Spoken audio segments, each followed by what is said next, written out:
On va, on va lire un psaume. On va méditer ce matin sur un psaume, le psaume qui est assez court, le psaume 13, que vous connaissez sans doute.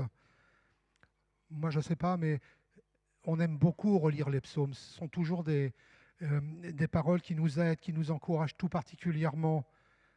Il y a des exemples dans le monde, quand, je ne sais pas si vous vous souvenez, quand Marcel Fontaine et je ne sais plus le prénom, Carton, ont été otages au Liban pendant 88. Ils ont dit qu'ils étaient sortis de cette position de prisonnier en lisant les psaumes. Et puis il y a Ingrid Betancourt qui a été pendant 6 ans otage des FARC, hein, des Forces armées révolutionnaires de Colombie. Et elle a dit que ce qu'il avait sauvé pendant ces 6 années, c'était la parole de Dieu. Alors Carton et Fontaine ont bien tourné après, sauf qu'il y en a un qui s'est suicidé, mais ils ont bien tourné après, alors que Ingrid Betancourt, elle, à la sortie, à sa libération d'otage, elle a couru au Vatican pour embrasser l'anneau papal. Donc je pense qu'il y a quelque chose dans la parole qu'elle disait tous les jours qu'elle n'a pas compris, mais que le Seigneur lui fasse grâce. Et ces psaumes, moi, je sais qu'ils me font du bien, ils me transportent toujours. Et David est l'auteur de ce psaume 13. Alors David, vous le savez, c'est un homme de la même nature que nous, hein. Il avait des hauts, il avait des bas. Il a été berger, il a été roi. Quelle grâce! Et la parole nous dit qu'il était un homme selon le cœur de Dieu, hein. On le trouve dans 2 Chroniques. Et dans 1 Samuel 13, il est dit que Dieu l'avait destiné à être le chef de son peuple. Amen. Et donc dans ce psaume 13, en le méditant, j'ai redivisé ce psaume en 3 parties. Il y a la détresse, le psaume 2 et 3. Il y a la prière, c'est le psaume 4 et 5. Et puis il y a le secours, le psaume 6. Et en refaisant ce message, je me disais, ça fait détresse, prière, secours. Et ça me faisait penser au DPS, DPS, dans la présence du Seigneur. Détresse, prière, psaume, DPS, secours. Alléluia. Alors la première partie, c'est la détresse. Ça commence par une série de questions, vous le connaissez, on va le lire. Ah oui, c'est vrai que... Au chef des chantres, psaume de David. Jusqu'à quand, Éternel, m'oublieras-tu sans cesse? Jusqu'à quand me cacheras-tu ta face? Jusqu'à quand aurai-je des soucis dans mon âme et chaque jour des chagrins dans mon cœur? Jusqu'à quand mon ennemi s'élèvera-t-il contre moi? Regarde, réponds-moi, Éternel, mon Dieu.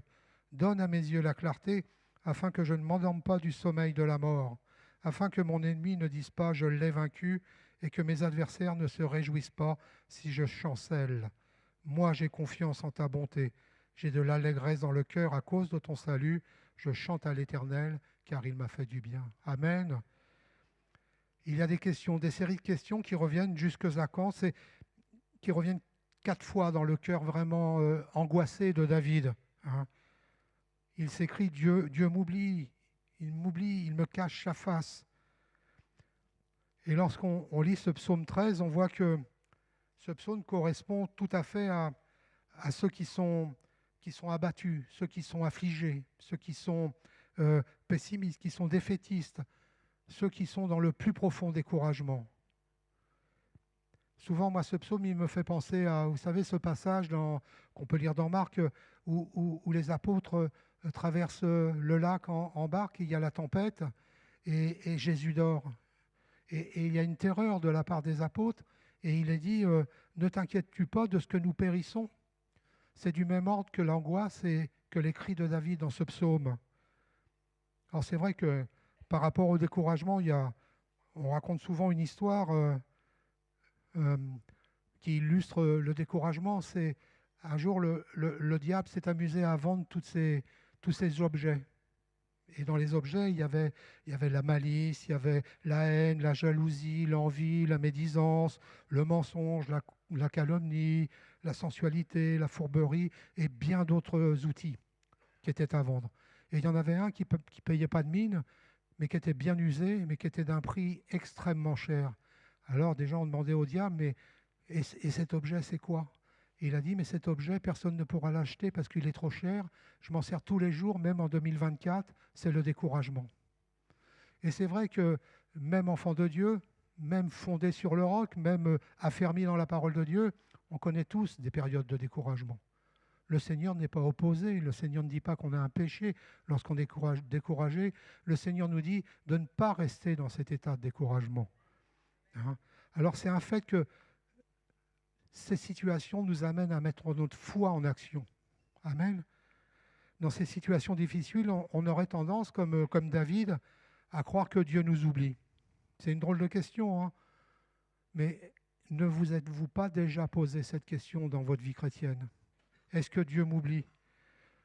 En fait, nous l'oublions si facilement. Hein. Nous l'oublions si facilement, mais lui, mes frères, mes sœurs, il ne nous oublie jamais. Dans Ésaïe 49, 15, il est écrit « Une femme oublie-t-elle l'enfant qu'elle allait? N'a-t-elle pas pitié du fruit de ses entrailles? Quand elle l'oublierait, moi, je ne t'oublierai point. » Et on a entendu le don spirituel ce matin qui nous disait « Aie confiance, je ne t'abandonne pas, je suis avec toi. » La parole nous dit « Je suis avec vous tous les jours. » Alléluia. Voilà ce que Dieu affirme. Et je pense que quand Dieu affirme quelque chose, nous n'avons qu'une chose à faire, c'est le croire. Dans ces situations, on peut se demander, est-ce que Dieu ne nous cache pas sa face? Hein? Mais vous savez, si on a la face de Dieu qui nous est cachée, eh bien c'est à cause du brouillard, comme ce matin on a rencontré sur la route, du brouillard, de l'obscurité qui nous environne. Et dans Ésaïe 59,2, il dit « Ce sont vos crimes qui mettent une séparation entre vous et Dieu, ce sont vos péchés qui vous cachent sa face et l'empêchent de vous écouter. » Alors ce matin, nous, on veut dire comme David, dans le psaume 139, « Sonde-moi, ô Dieu, connais mon cœur, éprouve-moi, connais mes pensées, regarde si je suis sur une mauvaise voie et conduis-moi sur la voie de l'éternité. » Amen. C'est vraiment notre prière de ce matin. Sonde-nous, Seigneur, sonde-nous et reprends-nous dans le bon chemin. Moi, je veux être dans le bon chemin que le Seigneur trace devant moi. Et je ne veux pas être sur les côtés de ce chemin, je veux être en plein milieu du chemin, toujours centré, fixé sur Jésus. Alléluia. Et le Seigneur agit. Dans ces moments, quand on est accablé par les soucis, par les chagrins, par les angoisses, comme David l'a été, quand on est... Je me disais, mais David, c'est extraordinaire. Il a été trahi par les siens, comme on l'a chanté dans un cantique. Il a été poursuivi par son fils pour être tué. Il a connu cette douleur sans en avoir conscience au début du poids du péché lorsqu'il a commis l'adultère avec Bathsheba. Hein, il disait dans le psaume 32, « Tant que je me suis tu, tant que je taisais ma faute, je m'épuisais à gémir. » Il a connu ces choses-là, David, d'un accablement terrible. Et peut-être que ce matin, il y a des gens parmi nous qui sont dans cette situation d'accablement pour une raison ou une autre, que vous seul connaissez, mais Dieu connaît toutes choses. Dieu ne regarde pas aux apparences, Dieu regarde au cœur. Si on traverse ces vallées-là sombres, si vous êtes accablé, abattu, si vous ne voyez pas le bout du tunnel, il y a une chose que le Seigneur vous dit ce matin, un tunnel, il a une entrée, mais il a une sortie. Obligatoirement. Donc, la lumière est au bout du tunnel. Amen. Il nous conduit jusqu'à la sortie. Nous, on est passé par des épreuves terribles, mais le Seigneur nous a toujours accompagnés. Comme les gens du monde, on a des difficultés, on traverse des épreuves, etc. Mais Dieu nous tient la main. Amen. Alors, il faut repenser à ce que le psalmiste dit et comment Dieu l'a délivré. Et si Dieu a délivré David, le psalmiste, eh bien, il nous délivrera aussi. Et pourquoi ? Parce que Jésus-Christ est le même hier, aujourd'hui et éternellement. Amen. Vous le croyez? Alors, il y a un autre paramètre à prendre en compte dans les situations difficiles, c'est l'ennemi de nos âmes. Moi, je ne veux pas tout diaboliser, mais là, David dit « Jusqu'à quand mon ennemi s'élèvera-t-il contre moi ?» C'est-à-dire que le diable essaye tout le temps. David, il a été poursuivi par des ennemis cruels, etc. Il voulait le voir chanceler, c'est-à-dire le voir détruit. Hein. Et constate, même si ça a duré plusieurs années, qu'il a été délivré de tous ses ennemis. Alléluia. Vous savez, il y a un psaume qui dit je crie à l'Éternel et je suis délivré de tous mes ennemis. Mais sachez que ce n'est pas instantané. Hein. Ça n'a rien de magique. Parfois, c'est plus long. C'est le temps de Dieu.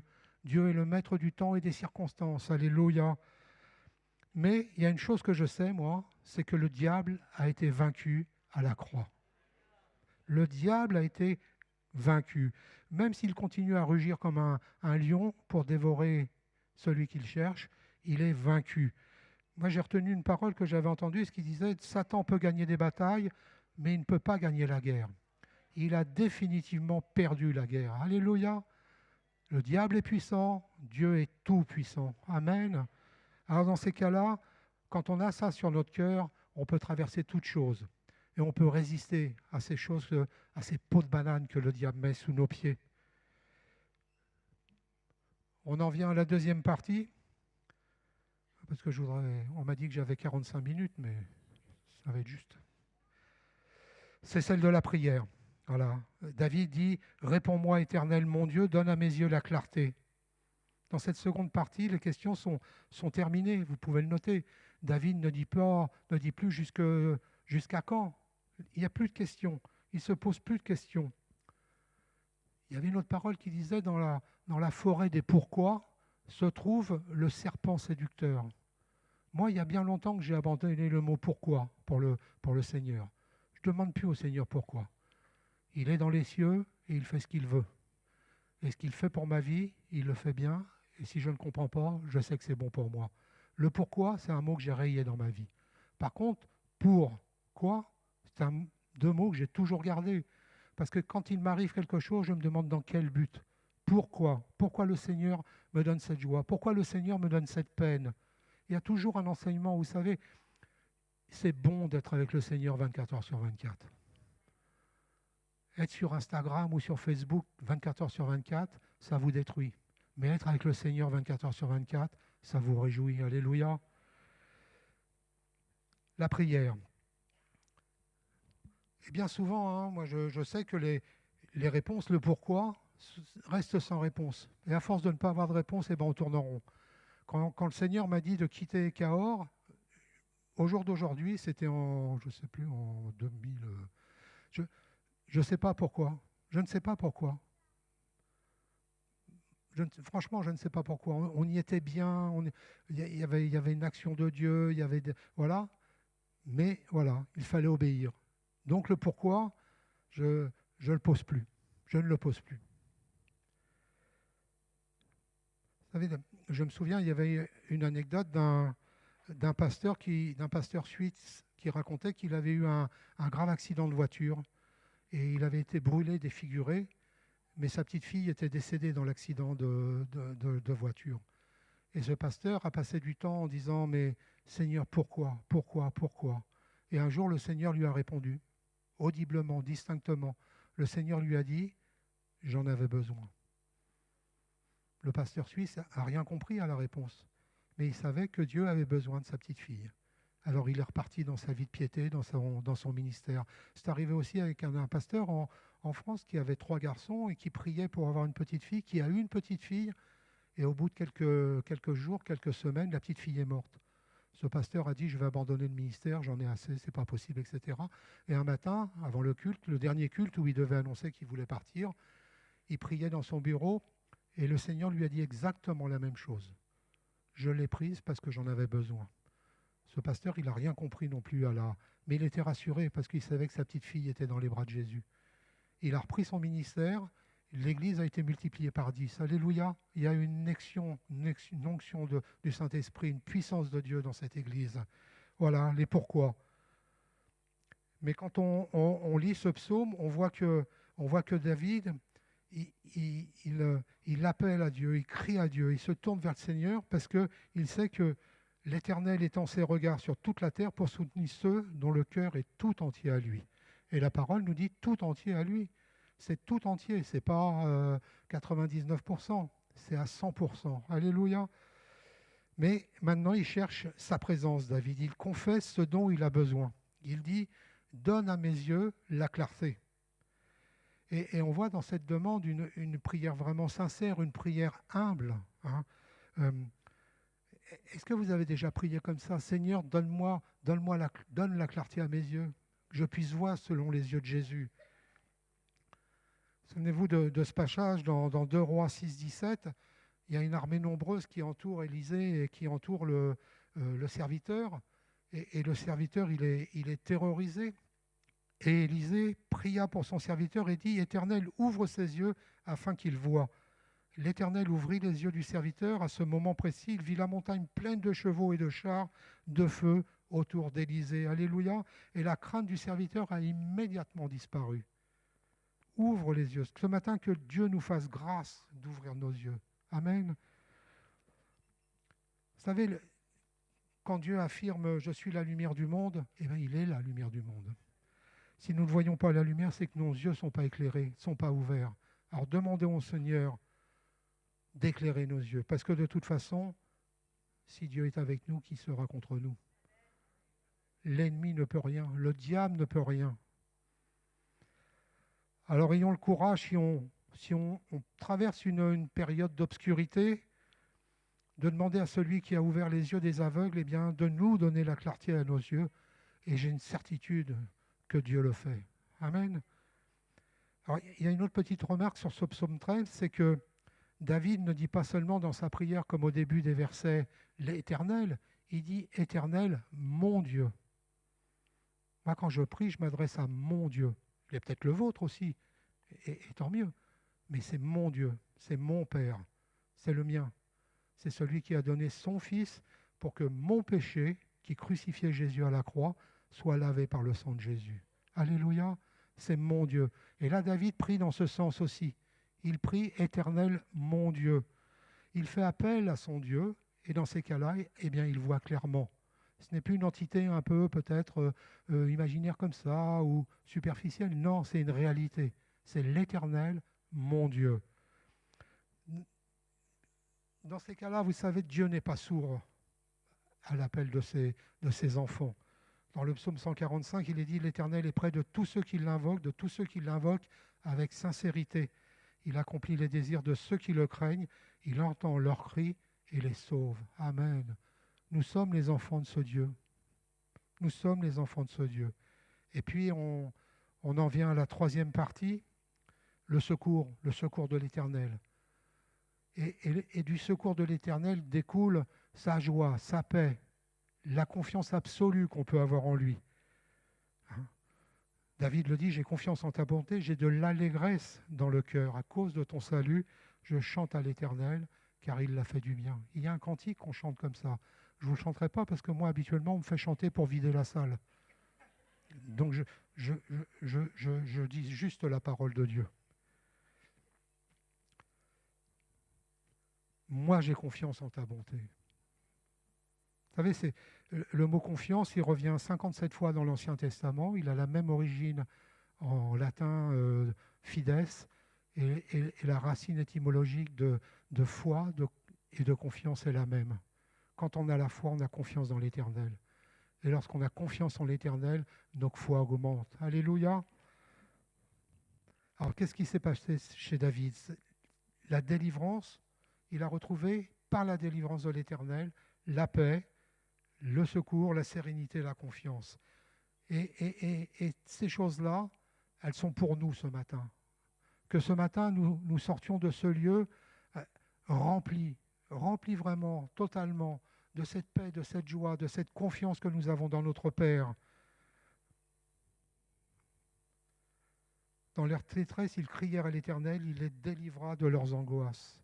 Alors je ne sais pas si parmi vous, il y a des frères, des sœurs, des bien-aimés qui ont des angoisses, mais il faut crier à l'Éternel. Crier à l'Éternel simplement.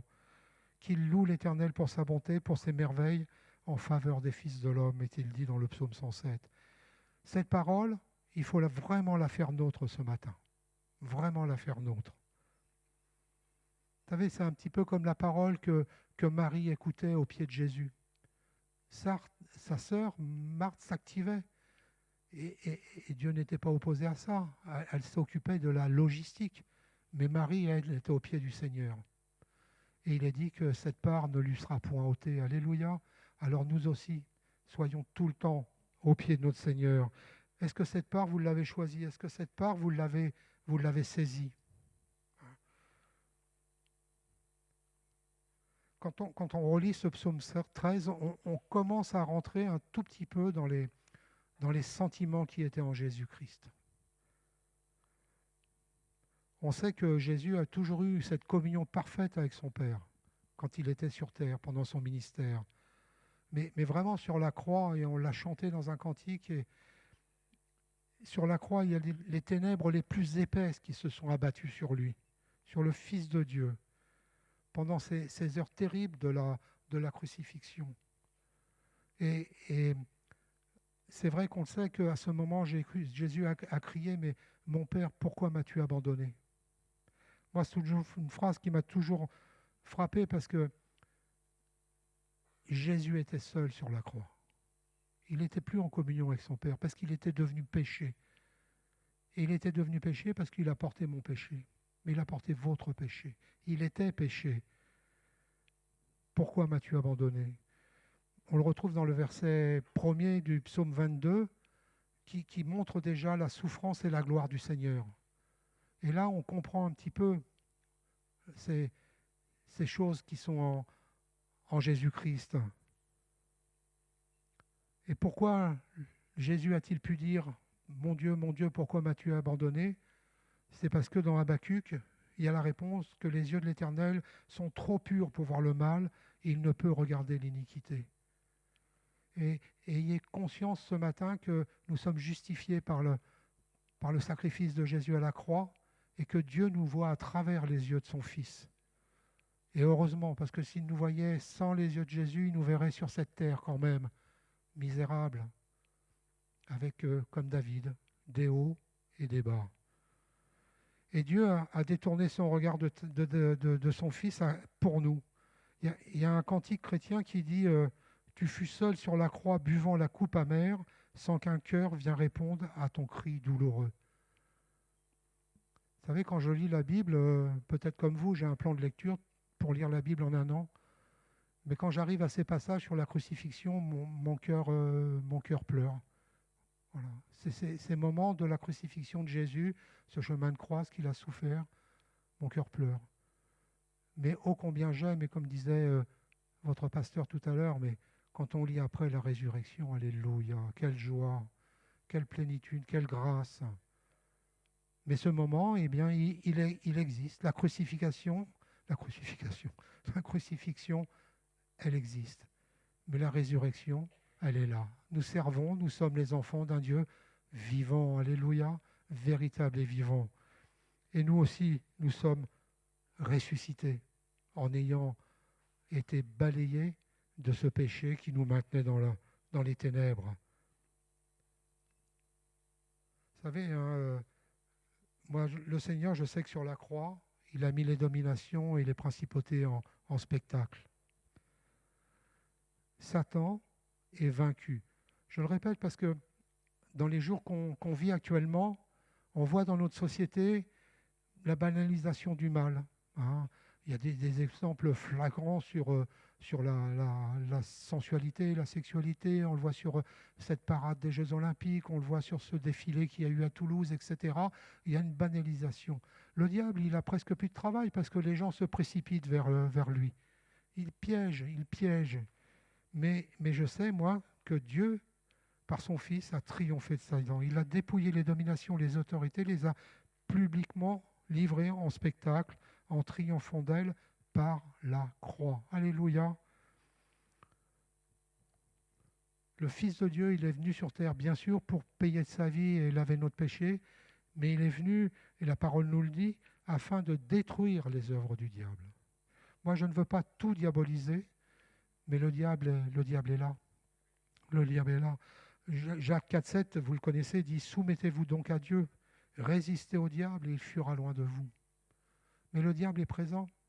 Et si on lui laisse une petite faille, ça devient une fissure, ça devient une brèche et la muraille s'écroule. Alors il faut être vigilant et dans 2 Pierre 5, il est dit « Soyez sobres, veillez. Votre adversaire, le diable, rôle comme un lion rugissant, cherchant qui il dévorera. Résistez-lui avec une foi ferme, sachant que les mêmes souffrances sont imposées à vos frères dans le monde. Une foi ferme, une foi inébranlable. C'est pour ça que nous avons besoin de crier à l'Éternel pour que notre foi augmente, que nous soyons invincibles devant le diable. Alléluia. David demandait à Dieu que je ne m'endorme pas du sommeil de la mort. Jésus, lui, s'est endormi dans le sommeil de la mort. Il a été obéissant jusqu'à la mort de la croix. Mais il est ressuscité. Quoi de plus glorieux de savoir que nous appartenons à ce Dieu vivant qui est monté à la droite du Père, qui intercède pour nous. Alléluia. Vous savez que le Seigneur est en train d'intercéder pour chacun et chacune d'entre nous ce matin. Et que Dieu, par sa puissance, à la demande de Jésus, a envoyé le Saint-Esprit qui s'est répandu, qui est répandu sur toute la terre pour que la parole soit annoncée. Il y a un chant qui dit « Tu nous aimas jusqu'à la mort, sauveur plein de tendresse, pour nous tu vainquis l'homme fort jusqu'en sa forteresse. » Alléluia. Et ce matin, nous sommes là pour adorer ce Dieu, cet homme parfait qui a tout accompli à la croix. Et c'est pour ça que Jésus a pu dire « Père, je te remets mon esprit entre les mains. » Le tombeau est vide. On a fait 2 voyages en Israël et le jardin de la tombe qu'on peut visiter, c'est extraordinaire. Quand vous êtes devant le tombeau, voilà. Et c'est extraordinaire parce que vous ressentez quelque chose d'extraordinaire en vous, mais vous êtes devant un trou où il n'y a rien. Je ne sais pas, quand vous vous promenez dans la nature, vous voyez un trou où il n'y a rien, vous n'êtes pas extasié. Mais là, quand vous êtes dans le jardin de la tombe, vous connaissez l'extase spirituelle. Alléluia. Dieu est bon. Alléluia. Et qu'est-ce qui se passe? Quand Jésus a été ressuscité, qu'il s'est montré à ses disciples, eh bien, les disciples étaient dans la joie, dans l'allégresse. Ils se réjouissaient. Ils avaient des chants de joie. Mais je suis persuadé aussi que Dieu le Père et que Jésus, lui aussi, avait de l'allégresse dans son cœur. Pour terminer, je crois que je suis dans les temps. Encore 1 minute. Sophonie 3,17, moi c'est un verset que j'apprécie tout particulièrement, qui m'étonnera toujours. Il est écrit, il fera de toi sa plus grande joie. Le Seigneur fait de toi sa plus grande joie. Il gardera le silence dans son amour, et il aura pour toi des transports d'allégresse. Alléluia. Alors, ça n'a rien de présomptueux, hein, mais que je fasse la joie du Seigneur, ça me remplit de joie également. Alors ce matin, on a sans doute encore des questions à lui poser au Seigneur pour notre vie aussi bas, pour ce qu'il y a devant nous, mais déposons toutes ces choses au pied de la croix. Si on repart ce matin avec la certitude que Dieu est notre seul secours, après avoir connu la détresse, après avoir prié, eh bien, on se trouve dans une confiance renouvelée. On a les 2 pieds affermis sur le rocher de notre salut. Alléluia. Et on peut dire aussi ce matin, moi j'ai confiance en ta bonté, j'ai de l'allégresse dans le cœur à cause de son salut, et je chante à l'Éternel, car il m'a fait du bien, et il continue à nous faire du bien. Alléluia. Nous avons été heureux de vous proposer ce message. Déjà, s'il vous a plu, n'hésitez pas à le liker, voire à laisser un commentaire. Ça permettra à la vidéo de rayonner davantage auprès des autres utilisateurs. Aussi, abonnez-vous à notre chaîne. Ça vous permettra de bénéficier en continu du reste de nos programmes. Que Dieu vous bénisse.